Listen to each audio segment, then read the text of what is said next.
So before I go over the chakra system or kakra system and the endocrine system, I want to go over what the endocrine system actually is. So the overview of this is from the Environmental Protection Agency of the United States. So endocrine systems, also referred to as hormone systems, are found in all mammals, birds, fish, and other animals or other species. The endocrine system consists of glands located throughout the body, hormones made by the glands and released into the bloodstream or fluid surrounding the cells, and receptors in various organs and tissues that recognize and respond to the hormones. Okay? So why are hormones important? Okay, this is what you have to understand. So when you're taking neurotoxins and endocrine poisons, like these psychiatric medications that are whacking out the hormonal system and whacking out your neurotransmitters, this is why hormones are important. Hormones act as chemical messengers that are released into the bloodstream to act on an organ in another part of the body. Although hormones reach all parts of the body, only target cells with compatible receptors are equipped to respond. Over 50 hormones have been identified in humans and other vertebrates. Hormones control or regulate many biological processes, and are often produced in exceptionally low amounts within the body. Examples of such processes include blood sugar control through insulin, differentiation, growth, and function of reproductive organs, testosterone and estradiol, and body growth and energy production, growth hormone and thyroid hormone. Much like a lock and key, many hormones act by binding to receptors that are produced within cells. When a hormone binds to that receptor, the receptor carries out the hormone's instructions. Some examples of hormones include estrogens, which are a group of hormones responsible for female sexual development. Androgens are responsible for male sexual development. The thyroid gland secretes two main hormones, thyroxine and I can't even pronounce that one. You never hear about that one, interestingly enough. These thyroid hormones stimulate all cells in the body and control biological processes such as growth, reproduction, development, and metabolism. The endocrine system, made up of all the body's different hormones, regulates all biological processes in the body. Okay? So when you're fucking with the endocrine system, you're fucking with everything. So it has to do with the female ovaries and male testes and pituitary, thyroid, and adrenal glands are the major constituents of the endocrine system. So as you can see, you have the hypothalamus. This is going right down the body from the middle of the brain on down. Hypothalamus, pituitary gland, pineal gland, thyroid and parathyroid glands, thymus gland, pancreas, adrenal gland, ovary, placenta, and testes. So if you're a chick, you're going to have ovaries. If you're a dude, you're going to have testes. And if you're an androgynous, you might have both. So this is what they do. So the hypothalamus links our endocrine and nervous systems together. The hypothalamus drives the endocrine system. The pituitary gland receives signals from the hypothalamus. This gland has two lobes, the posterior and anterior. The posterior lobe secretes hormones that are made by the hypothalamus. The anterior lobe produces its own hormones, several of which act on the other endocrine glands. Thyroid gland. The thyroid gland is critical to the healthy development and maturation of vertebrates and regulates metabolism. Adrenal glands. The adrenal gland is made up of two glands, the cortex and medulla. These glands produce hormones in response to stress and regulate blood pressure, glucose metabolism, and the body's salt and water balance. Pancreas. The pancreas is responsible for producing glucagon and insulin. Both hormones help regulate the concentration of glucose in the blood.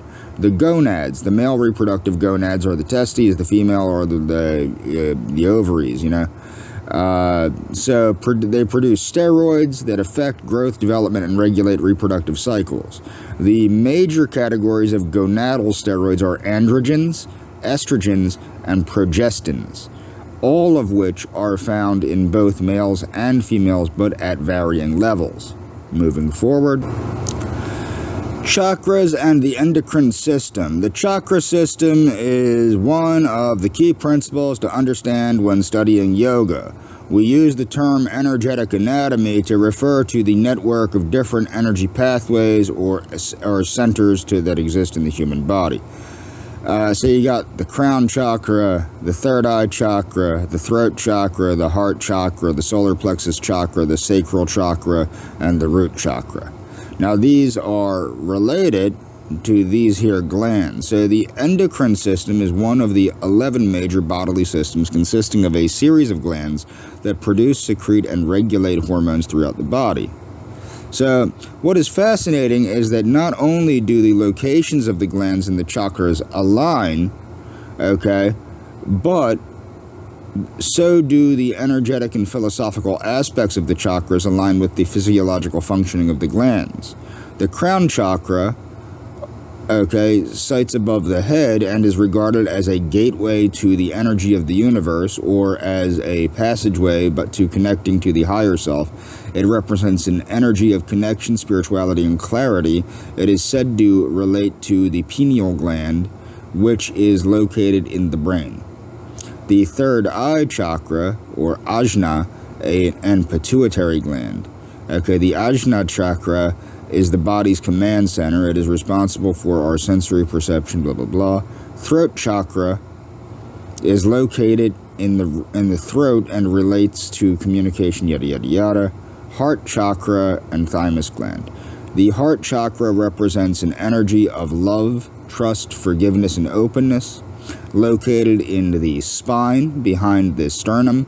It directly corresponds to the thymus gland, and the thymus gland. Now, what's interesting too is through yoga postures, asana, and chiropractic manipulation and osteopathic manipulation, you can align the different aspects, different areas of the spine, which I will get into perhaps in a future video, but different areas of the spine at different levels, the vertebra, actually are associated with similar things. So it's actually very interesting. And instead of a chakra alignment, you could have a spinal realignment. So, solar plexus chakra and pancreas gland. Okay. Manipura relates to energy assimilation and digestion, blah, blah, blah. Self-esteem, okay. Located between the belly button and the ribs at the solar plexus, Manipura corresponds both to the location and function to the pancreas. The pancreas's main role is to produce insulin and glucagon, regulating blood sugar. It plays an important role an important part in the digestion process. Sacral chakra and reproductive organs, okay. So it relates to our emotions, sexuality, creativity, and connecting us, yada, yada, yada. And if you want to know what poses to use to activate these chakras, so the crown chakra inversion asanas like the plow, which is like a leg lift, and the shoulder stand are useful. For the third eye, Brahmari pranayama, Om chanting, and seated meditation are used. For the throat chakra, asanas like the plow, shoulder stand, fish.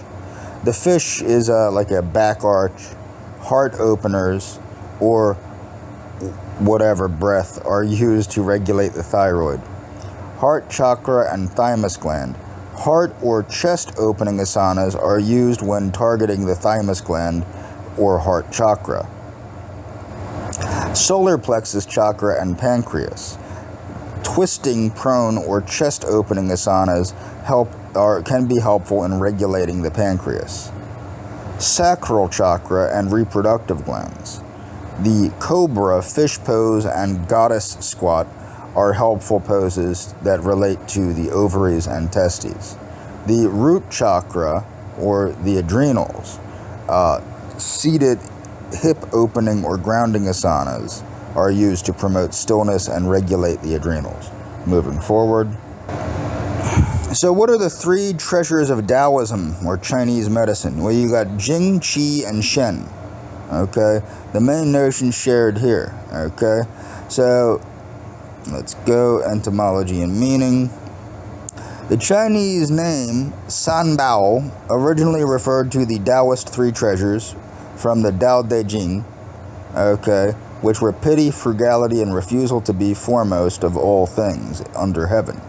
It has subsequently also been used to refer to the Jing, Qi, and Shen, and to the Buddhist three jewels of Buddha, Dharma, and Sangha.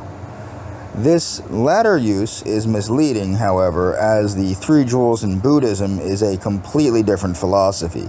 The Buddha is the teacher, the Dharma is the teaching, and the Sangha is the community. The three jewels of Buddhism are external supports for achieving realization, while the three treasures of Taoism are interior, they're inside you, and are to be cultivated.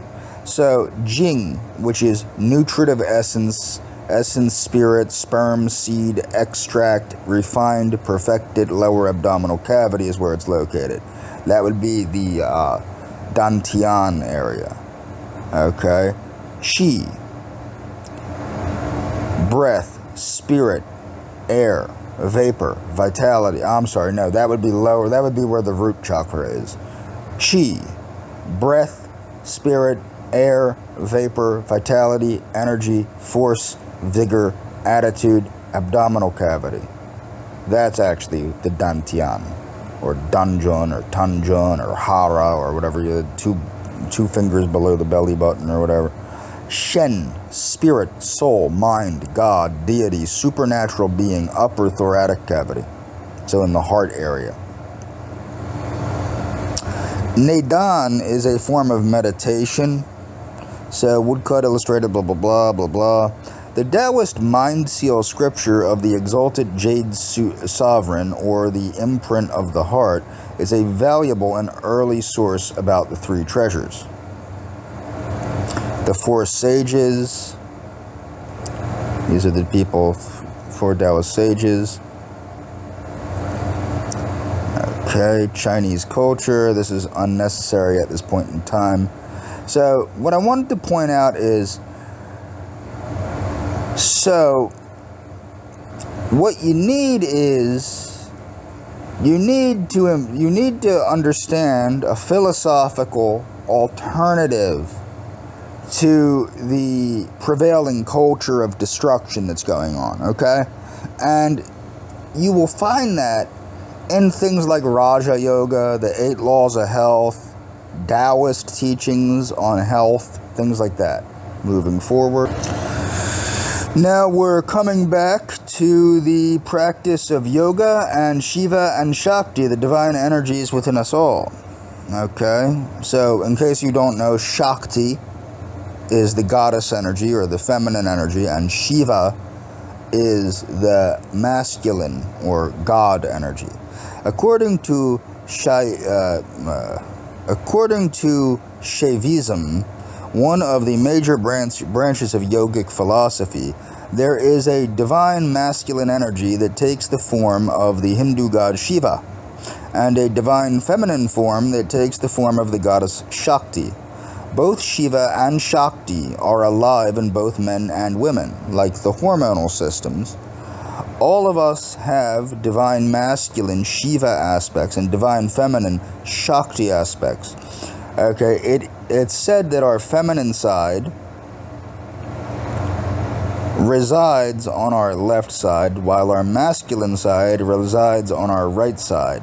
We hold these energies within us, and when united, there's a complete balance, joy, and presence within our very being. Assessing so what you have to understand is this is explaining the complementary role of masculinity and femininity instead of the competitive roles which are being promoted by modern society. Assessing each of our divine natures, both masculine and feminine, can be both enlightening and surprising. However, we need to remember that we carry within us blah blah blah aspects of the divine, the nature of Shiva energy. The nature of Shiva, or absolute consciousness. The name of Shiva is absolute consciousness. That makes up our cosmos. Shiva is the transcendent aspect of cosmic consciousness, or the source of everything and all that is. Shiva in all his steadfast union between the internal world and the external world is often known as the Lord of Yoga. The power of Shiva's consciousness can bring great inner strength and spaciousness.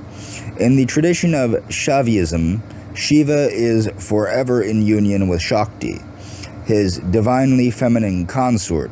The nature of Shiva energy is steadfast, stable, peaceful, strong, and totally unmoved, with complete essence.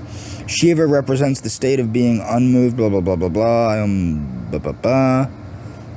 Nature of Shakti energy. Shakti is exquisitely beautiful and with a flowing and shape-shifting quality to her, embracing reality as a dance. It can also take the form of Kundalini energy, that coiled energy that lies dormant at the base of the spine. So that has to do with the methods of awakening Shakti, or Kundalini. 5 ways to awaken your divine feminine energy. Shiva-Shakti union. The union of Shiva and Shakti make up the half-woman Lord known as Ardha, whatever. The image of Shiva, Shakti in concert. So you see here, that's very similar to the concept of the Talmud, where they say a back here, a back there, everywhere a back, here a back, there a back, everywhere a back. So Shiva is the yoga god with his naked torso and muscled legs, with dreadlocks and a snake around his neck. He carries a trident and has a peaceful face. Shakti has long hair, large almond-shaped eyes, and delicate features. She wears a flowing silk cloth. During these times of stress and uncertainty, your doshas may be unbalanced. What's my dosha? You can take a dosha quiz. Okay, moving forward.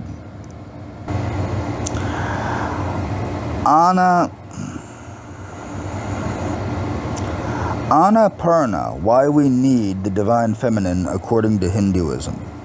After the recent Women's History Month, oh geez, what did I open up here?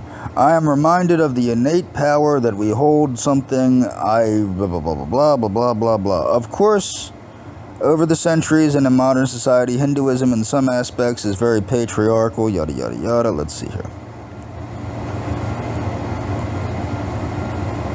Okay. This might not be worth reading. I should have read it before I included it in the links.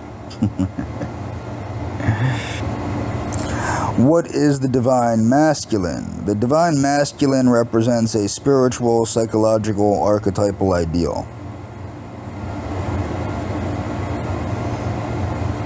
You know what, I'm going to try and make these videos a little more short so people can pay better attention.